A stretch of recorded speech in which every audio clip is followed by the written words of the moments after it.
2025 ist bis jetzt im Schnitt pro Woche eine Frau ermordet worden. Und das von Männern. Ich glaube, die Statistik zeigt sehr stark. Wir müssen anschauen, was haben die Morde an Frauen mit uns, aber auch mit unserer Stellung als Männer zu tun. Es gibt ganz viele andere Statistiken, die uns auch aufzeigen, hey Jungs, wir müssen unsere Hausaufgaben machen. Und zwar, dass knapp 95% von allen Menschen, die in Gefängnissen sind Männer. Dass im Bereich häusliche Gewalt, wo ich drauf arbeite, 80% von den Personen, die häusliche Gewalt gegen ihre Partnerinnen oder gegen Kinder anwenden, Männer sind. 97% von sexualisierter Gewalt begehen Männer, unsere Kollegen und Männer, die wir kennen. 80% von allen Menschen, die Sucht betroffen sind Männer. Und auf der anderen Seite sind nur 20% von allen Menschen, die in Therapie gehen, Männer. Ich bin der Kambis, bin 32, ich bin Sozialarbeiter, arbeite beim Mannenbüro Zürich und beim Kanton Zürich mit Jugendlichen, jungen Erwachsenen und auch mit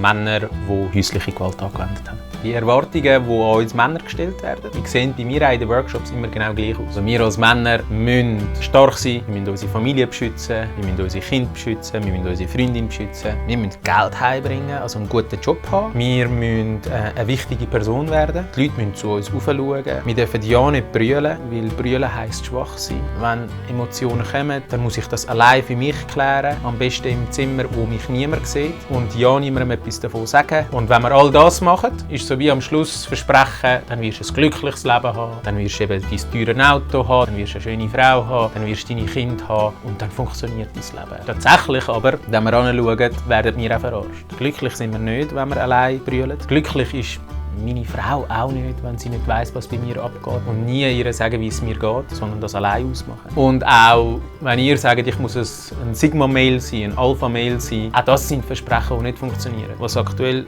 funktioniert, ist, dass wir auf der einen Seite ganz viele Opfer haben, die meistens Frauen sind. Wir haben in der Schweiz jede Woche bis jetzt seit dem Jahr 2025 eine tote Frau aufgrund von Partnerschaftsgewalt. Das heisst, der Mann oder der Freund oder der Ex-Freund hat sie umgebracht, weil sie eine Frau ist. Wir haben in der Schweiz 95% von unseren Gefängnissen sind gefüllt mit uns Männern, die nach diesem Versprechen leben. Das ist das, was aktuell Auswirkungen sind von unserem Verhalten. Die Tötungen an Frauen nennt man Femizid, weil sie ganz klar an Frauen begangen worden sind und die Tötungen damit zu tun haben. Nicht, dass sie Menschen sind, dass sie irgendetwas verbrochen haben, sondern die Tötungen haben ganz klar damit zu tun, dass sie Frauen sind. Und zwar gibt es ja viele Sprichwörter. Ein Ehrenmann schlägt keine Frau. Tatsächlich sind aber 80% von allen Frauen, die geschlagen werden, sind Täter Männer. Ein Ehrenmann schlägt sicher nicht seine eigene Frau oder seine Tochter. Auch dort wissen wir, tatsächlich sind das Väter, die nach dem leben, aber die ihre Frauen schlagen. Und die Endform von dieser häuslichen Gewalt oder von dieser Gewalt gegen Frauen sind die sogenannten Femizide. Und die Femizide fangen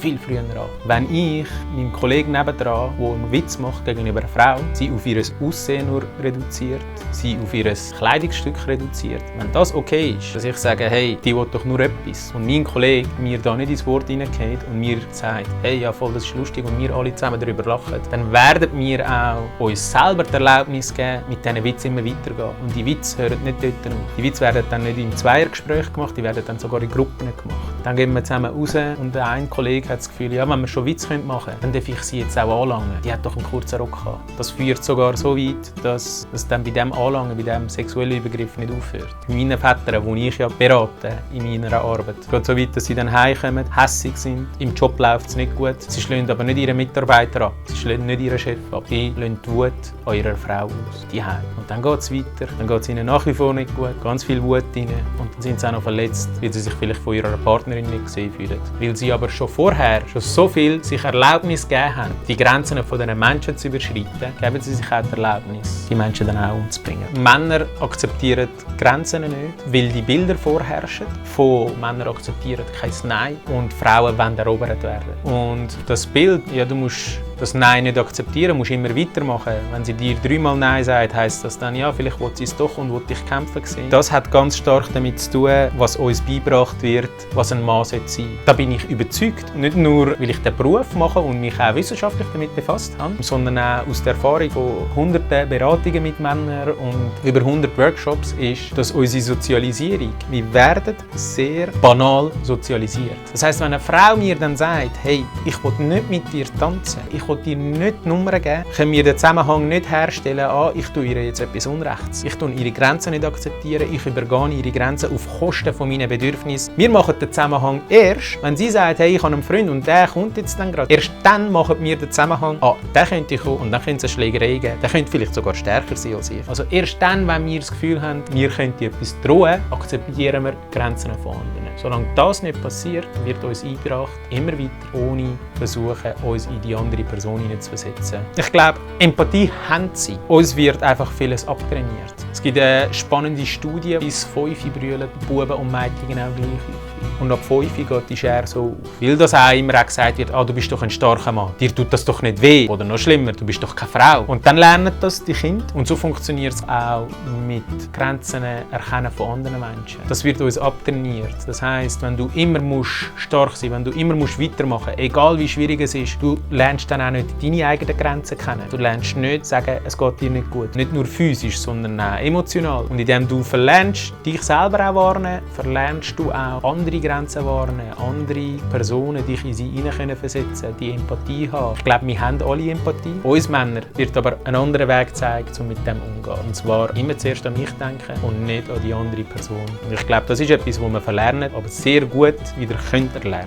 Was auch sehr spannend ist, wie politisch argumentiert wird. Wir wissen, im Jahr 2025 kommen die Frauen für den gleichen Job und für gleich viele Arbeitsstunden deutlich weniger Geld über als Männer. Wir wissen auch heute, dass Frauen viel mehr von Armut betroffen sind als Männer. Was jetzt aber passiert ist, dass Männer, das wissen wir auch ganz klar, kostet den Staat viel mehr. Wenn man sich schon nur eine Zahl anschaut, knapp 95% von allen Menschen, die in den Gefängnissen sind in der Schweiz, sind Männer. Ein Jahr Gefängnis kostet der Staat 1 Million. 95% sind Männer. Schon nur das kostet das x-fache, was eine Frau kostet. Jetzt kommt wahrscheinlich bei uns das Argument, ja, das sind Ausländermänner. Das sind auch Ausländer, aber es sind vor allem Männer. Und das sind Schweizer Statistiken. Ich arbeite im Bereich häusliche Gewalt. Das sind nicht nur Zahlen, die ich aus Statistiken habe, sondern das sind Zahlen, die ich jeden Tag habe. Bei mir ist der Professor, der Kassenmitarbeiter, der Lehrer, der Sozialarbeiter, der Arzt. Bei mir ist der Chirurg. Das betrifft all unsere Männer. Der Bereich häusliche Gewalt zum Beispiel kostet pro Jahr der Schweizer Staat 200 bis 300 Millionen. Wir können auch zum Beispiel davon reden von Verletzungen. Wir wissen, medizinisch, das wird immer erfasst, viel mehr Verletzungen